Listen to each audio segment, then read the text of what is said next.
Մենք եթերում ենք, շարժվում ենք առած սիրելիներս եւ վերջին ժամանակահատվածում տևական ժամանակ է մենք անդադար ձեզ հիշեցնում ենք, թե ովքեր երբ եւ ինչպես կարող են մասնակցել մանկական Եվրատեսիլին, բայց նրանք են մեզ միացել, ովքեր շատ մանրամասն ու կարևոր տեղեկություններով այսօր մեզ հետ կիսվելու են եւ այսպես տաղավարում են Դավիթ Սերունյանը, մեր հրաշալի գործընկերը, Եվրատեսիլ եւ մանկական Եվրատեսիլ երկի միջազգային մրցույթներում Հայաստանի պատվիրակության ղեկավարը եւ գեղեցիկ ու հմայիչ Լուսինե Թորոսյանը, իսկ նա հանրային հեռուստաընկերության հանրային կապերի եւ թվային հաղորդակցության ծառայության ղեկավարն է, Եվրատեսիլ եւ մանկական Եվրատեսիլ երկի միջազգային մրցույթներում Հայաստանի պատվիրակության մեդիա հաղորդակցությունների ղեկավարն է նաեւ բարի լույս։ Բարի վերադարձ պիտի ասենք ինձ թվում է այս դեպքում է գործընկերներին շնորհակալ ենք, որ այս լարված խառը եւ սպաղված առօրյայում մեզ հետ եք օրը սկսում եւ ընդհանրապես 4 օր է մնացել հայտագրմանը, արդեն որքան հայտ ենք ստացել, ինչ ակտիվություն կա։ Նախ բարի լույս։ Միանգամից հարցերը։ Եվ շատ հաճելի է իսկապես վերադառնալ առավոտ լուսոյի տաղավար, ես ուզում եմ ասեի, արդյոք լարված են մեր աշխատանքային օրերը, կարծում եմ դեռ այդքան լարված չեն։ Աղջիկ նոր պիտի սկսել դու լարվել։ արդեն կամաց-կամաց հանգստանում ես, իսկ մենք շարունակաբար աշխատում ենք նորությունների վրա եւ Իսկ իսում աշխատանք ենք հաճելի, որ լարվածությունը չեք զգում պարզապես դեռ։ Իսկապես լարվածություն չենք զգում, բայց գերհոգնածություն երբեմն զգում ենք։ Եվրատեսիլի առումով ամեն դեպքում դեռ լարվածությունը այդքան էլ շատ չի սկսել, որովհետև հայտերը շարունակում ենք հայտեր ստանալ, շարունակում ենք ընդունել հայտերը եւ ինչպես նշեցի, դեռ 4 օր կա, արդեն բավականաչափ հայտեր ունենք, չեմ կարող իհարկե թիվը հստակ հիմա ասել, բայց սովորաբար որտեղ ինչպես խոսում ես, հայտերը շարունակաբար բայց ինչպես յուրաքանչյուր տարի եւ ինչպես կարծում եմ բնորոշ է նաեւ մեզ միշտ սովորաբար հենց վերջնաժամկետի օրը բոլորը հիշում են, որ հենց այդ օրն է վերջնաժամկետը եւ այդ օրն է պետք այդ ուղարկել եւ սովորաբար ամենաստրեսային օրը լինում է հենց վերջնաժամկետի օրը։ Բայց մենք ուրախ ենք միևնույն է։ Կապ չունի։ Հաստատ։ Այս տարի եւս ընտրվել են նույն ձևաչափը, ասեք ինչու։ Երկար քննարկումներ ենք իրականում ունեցել եւ կարծում եմ, որ մանկական Եվրատեսիլի առումով այս ձևաչափը թերևս աշխատողն է, որովհետև տարիների ընթացքում արել ենք թե ներքին ընտրություն, թե արել ենք ազգային ընտրություն դեպի Եվրատեսիլ մրցույթի տեսքով, բայց թերևս այս ձևաչափը ամենահետաքրքիր կառուցվածքն ունի, որովհետև նա հնարավորություն է տալիս, որպեսզի ցանկացած երեխա 9-ից 14 տարեկան հասակում հնարավորություն ունենա դիմելու եւ ներկայացնելու իր հայտը մեզ եւ ժյուրիի անդամներին, ինչպես նաեւ ֆոկուս խմբերի անդամներին թույլ է տալիս բացահայտել նոր անուններ, որովհետև թվում է հաճախ թե կարծես թե բոլորին գիտենք, բայց յուրաքանչյուր տարի համոզվում ենք, որ կան մի շարք պատանի երիտասարդներ, երեխաներ, որոնց չենք ճանաչում։ Դրա համար այս մեթոդը կարծես թե ամենաարդյունավետն է եւ կարծում եմ նաեւ նախորդ տարիների մանկական Եվրատեսիլի արդյունքները դա ապացուցում են եւ ընտրում ենք ժյուրիի օգնությամբ եւ ֆոկուս խմբերի օգնությամբ նախ երեխային, այնուհետեւ արդեն ստեղծագործական թիմը մտածում է դիմելով տարբեր կոմպոզիտորների, թե ինչ երկ կարող է ներկայացնել տվյալ երեխան։ Քանի փուլով է ընտրությունը լինելու։ Սովորաբար 2-ից 3 փուլ է լինում եւ փուլերը հաճախ տատանվում են։ Մենք ասում ենք, որ կա հիմնական 2 փուլ, դա առաջի հենց լսումների փուլն է, որին դիմում են բոլոր երեխաները եւ այդտեղ դիտարկվում են բոլոր հայտերը։ Այնուհետեւ սովորաբար 20-ից 30 հայտ է ընտրվում եւ այդ երեխաները արդեն հրավիրվում են կենթանի լսումներին, որտեղ պրոֆեսիոնալ ժյուրին է նստած, իրենք կատարում են իրենց cover երգերը եւ այդ նաեւ տեսաձայնագրությունները արդեն ուղարկվում են պրոֆեսիոնալ ժյուրին, որոնք միջազգային մասնագետներ են նաեւ։ Իդեպ ուզում եմ ասել, որ կան երեխաներ, որոնք տարբեր տարիների պարբերաբար անընդհատ դիմել են եւ օրինակ չեն անցել լսումների փուլ կամ անցել են լսումների փուլ, բայց չեն դարձել մասնակիցը, օրինակ հենց այդպիսին էր Ալբերտը, ով տարիներ շարունակ մեզ դիմել էր եւ ի վերջո իր երազանքը անցած տարի կատարվեց։ Իսկ տխրում են իրենք երեխաների հետ եւ երեխաների հույզերի հետ աշխատելու իմաստով բարդություններ կան այս ընտրական փուլերի ընթացքում։ Երեխաների հետ վստահ եմ ավելի պատասխանատու է աշխատել, որովհետև իրենց էմոցիաները ավելի նուրբ են, հետևաբար աշխատանքը իհարկե ավելի պատասխանատու է երեխաների դեպքում, Դավիթը դա կփաստի եւ ոչ միայն ընտրությունների հարցում, այլև ամբողջ մանկական Եվրատեսիլի նախապատրաստական շրջանում, նաեւ հատկապես բուն մրցույթի օրը, որովհետեւ մենք պարբերաբար հոգեբանի կարգավիճակում ենք ես ու Դավիթը լինում, իրենց հետ երկար զրուցում ենք, խոսում ենք, որովհետեւ ավելի փխրուն են իրենք։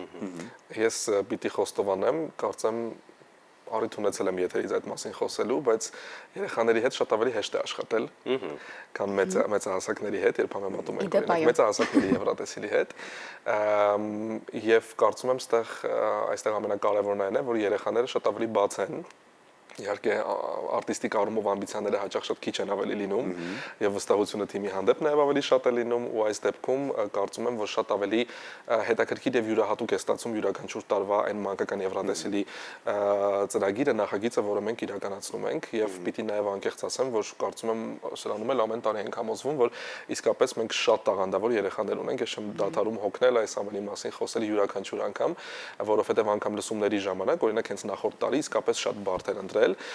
որովհետև կային շատ տաղանդավոր երեխաներ, իհարկե Ալբերտը ֆենոմենալ էր եւ կարծում եմ նա դա ապացուցեց ամբողջ աշխարհին, ոչ միայն Հայաստանին, բայց ժյուրի համար աշխատանքը իսկապես շատ բարդ է, որովհետև երեխաները իսկապես տաղանդավոր են եւ շատ դժվար է գնահատական տալ, շատ դժվար է ընտրել թե ով պետք է գնա,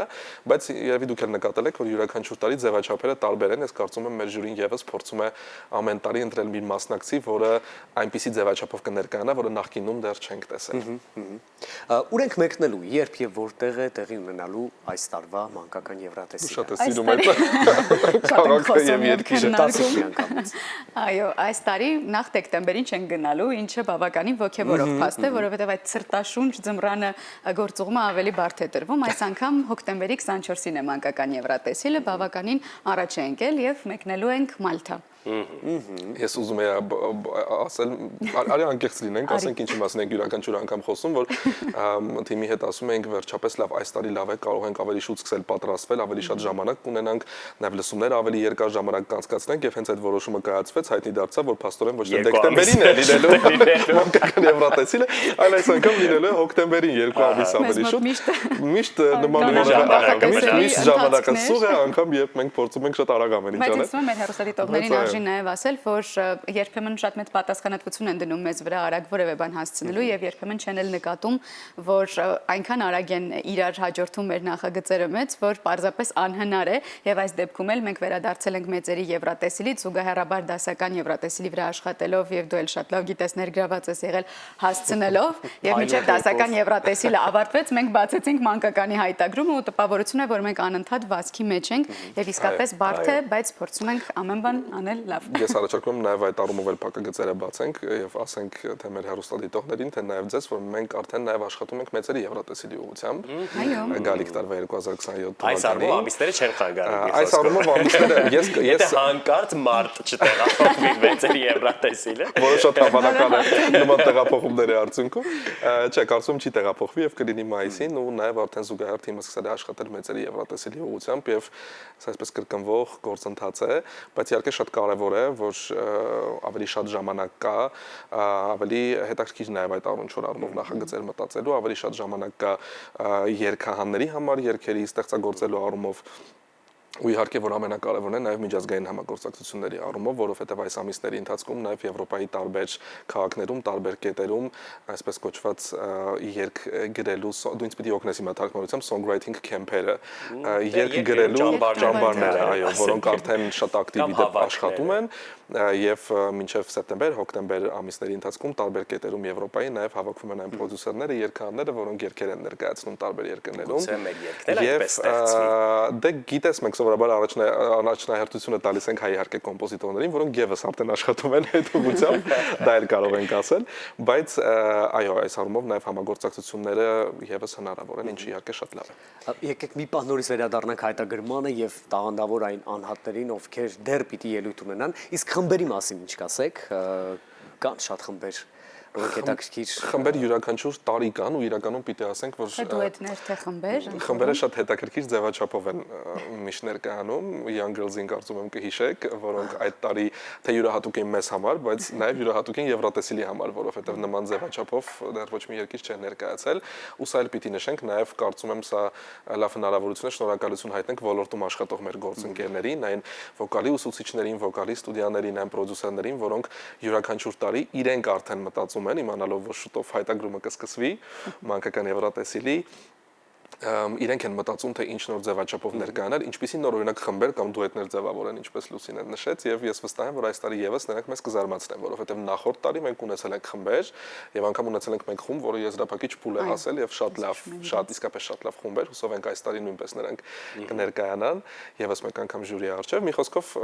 ձևաչափերը շատ տարբեր են եւ շատ գովելի է, որ մարդիկ ամեն դեպքում փորձում են նորովի ներկայանալ ամեն անգամ։ Խոսենք նաեւ սպասվող մրցույթի ձևաչափի մասին, արդեն հայտնի է թե Մալտան ինչ տրամաբանությամբ, ինչ գույներով, ինչ պայծառությամբ է, ինչպես սովորաբար լինում է Եվրատեսիլի դեպքում եթե կարելի է այդ փակագծերը բացել։ Իրականում ես կարծում եմ, որ այս առումով նաև թե Մալթայի հանրային հեռուստաընկերության թիմի, թե Եվրոպական հեռարձակողների միության ստեղծագործական թիմի համար երևի թե մեծ չափ բարդ է լինելու այս տարվա աշխատանքը, որովհետև նրանց, եթե մենք օրինակ ասում ենք այս ժամկետը բավականին քիչ է, որովհետև հոկտեմբերին է դեկտեմբերի փոխարեն եւ պիտի արագացնենք, որպեսզի հասնենք, ապա նրանց դեպքում խոսքը գնում է ոչ միայն մեկ արտիստի կամ մեկ երգի մասին, այլ ամբողջ շոուի, այո, մրցույթի մասին ու այդ առումով իհարկե նրանց համար էլ աշխատանքը բավականին բարդ է լինելու, որովհետև ժամանակը այդքան էլ շատ չէ, բայց կլինեն հրավիրված մի շարք միջազգային մասնագետներ, ես կարծում եմ, որ ֆորմատի առումով շատ փոփոխություններ չեն լինի, գուցե շոուում տեսնենք ինչ-որ նոր բաներ, ամեն դեպքում դեռ փակագծերը չեն բացում, բայց ես կարծում եմ դու նաև որպես երկար տարիների մեկնաբան այդ գնահատականը ավելի հստակ կտաս արդեն այդ շոուի ընթացքում տեսնելով այո տարբերությունները։ Ես գիտեմ, որ իրենց մշակույթից ինչ-որ բաներ ամեն դեպքում բերելու են եւ համընկել է նաեւ մալթական ֆեստայի կամ այդ փարթիի ինչ-որ գաղափարի հետ, որը հնարավոր է ասեկոսներ են պատտվում գուցե եւ ներառվում ձևաչափի մեջ, բայց կապրենք կտեսնենք, որովհետեւ շատ հաճելի է այս ընթացքում, երբ մեկնում ենք հատկապես ծանոթանալ լիարժեք տվյալ երկրի մշակույթի հետ։ Դե ինչ, շատ ուրախ ենք, որ հարյուրավոր տաղանդավոր երիտասարդների աչքեր փայլելու են, նրանք հնարավորություն կունենան ինչ-որ շատ պատվավոր մի բեմում ելույթ ունենալու պրոֆեսիոնալ ժյուրիի առաջ, ձեր առաջ, հետո արդեն եթե նրանց բախտը բերի, բոլոր իմաստներով, եթե նրանք ընտրվեն լինեն արդեն մեր պատվիրակը, ամեն ինչ անելու ենք նրա համար հաջողության հասնելու։ Եվ մի բան, որ մենք բարբերաբար եթերում նշում ենք, հիմա էլ նշենք, ամեն դեպքում Եվրատեսիլը միայն մրցույթ չէ, սա հարթակ է երեխաների համար, որ իրենք ինքնաարտահայտվեն, ներկայացնեն իրենց երկիրը եւ իրենց արվեստը ու իրենց ձայնը լսելի դարձնեն հենց այս միջազգային հարթակում։ Այնպես որ դեռ կարող են հայտեր ուղարկել։ Արտիստներ անկախ լինի մանկական թե մեծերինը, այո, հայտեր պետք է ուղարկել։ Եթերից ես ինքս տեսել եմ եւ ինձ ասել են, որ դուք շատ հաճախ եք հայտերի մասին հիշեցնում, բայց կարծում սա նաև լավ հնարավորություն է ամփոփելով զրույցը մեր հեռուստադիտողներին եւս մեկ անգամ հիշեցնել, որ մինչև հունիսի 30-ն են հայտերը ընդունվելու, այսինքն ընդամենը 4 օր է մնացել,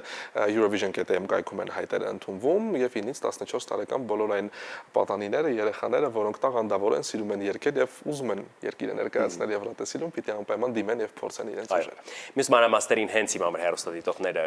կծանոթանան, իսկ դες մաղթում ենք օրվա լավ շարունակություն։ Շնորհակալություն։ Շնորհակալություն։